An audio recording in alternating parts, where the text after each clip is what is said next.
Hi, I am at the Granville Veterans Park in Granville, Tennessee on vacation, and today I was led to the book of Ezra. Now, Ezra is one of 12 historical books of the Bible and one of two books that talk about the history of the restoration of Jerusalem. It gives a detailed record of the exiles' return and the rebuilding of the temple. Ezra 1:5 says that not everyone returned to Jerusalem, only those whose heart God had moved. Chapters 3 through 6 talk about the rebuilding of the temple, and then by chapter 7, the rebuilding of the temple had been completed. And then chapter 7 introduces Ezra into the book. So you read 60% of the book before you even get introduced to the person who the book was named for. In chapter 7, verse 11, Ezra is described as a priest, a teacher, learned in matters conceiving the commands and decrees of the Lord for Israel. So you understand that Ezra is a very educated man in the ways of the Lord, right? But the thing that struck me most in the book of Ezra is how careful the records were kept.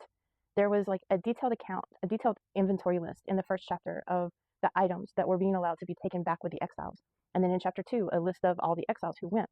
And then later, a list of the people who went with Ezra. And then when Ezra got to Jerusalem, the hard labor had really been finished with rebuilding Jerusalem.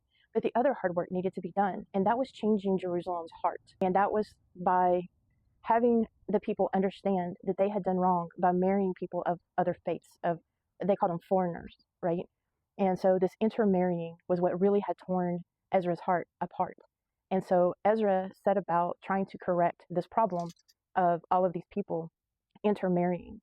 And in the last chapter, it even gives a detailed record of the people who pledged to divorce their wives and send them away, even those who had children. What I've read in my study Bible several times is that the purpose behind this was to preserve the line to the Messiah.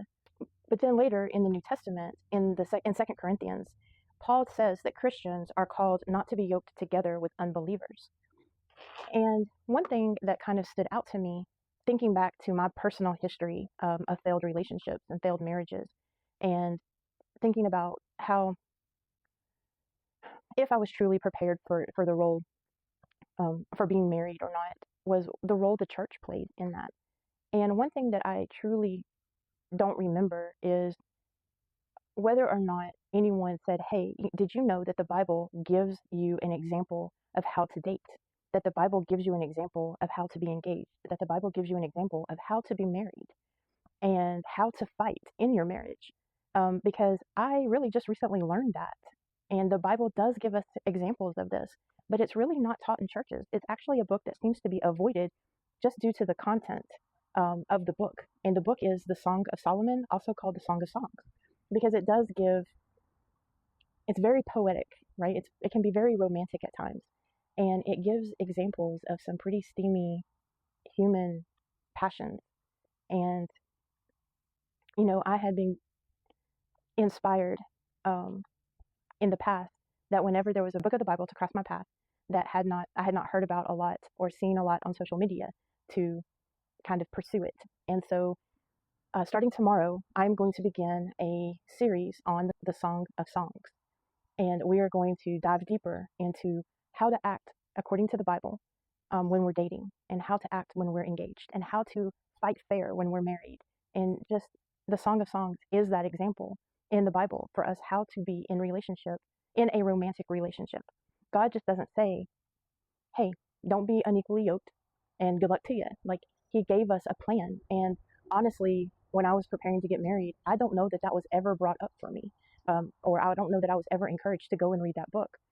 And so, and I'm not even sure I knew what that book was about even then. And I'm just now beginning to learn about it. And so maybe this book will be helpful for you as well.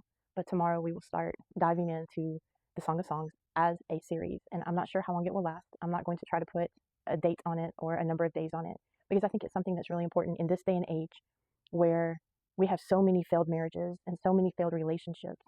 I really think it's just important to take our time with it and really look at the example that God has given us. And I will be doing, if it lasts several days, I will be doing it right here from Granville, Tennessee. All right, I love y'all. I hope you have a great day.